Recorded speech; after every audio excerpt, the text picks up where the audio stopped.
Siyasi media. Biz hamı burada bir tikə çörəyə gəlib. Banka borcu olan var, tükana 300-400 manat borcu olan var.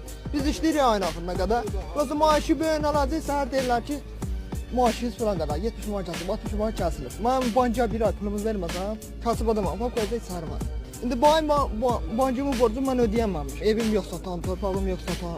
Onun bunun ayağdan altın süpürürsünüz. Bu ay tükana 200-300 manat Produkallı ailəmizə, uşağımıza bu ay pulun vermədi, gələn ay deyəcəm, Allah Allah. Mən uşağa nə yedəcəm?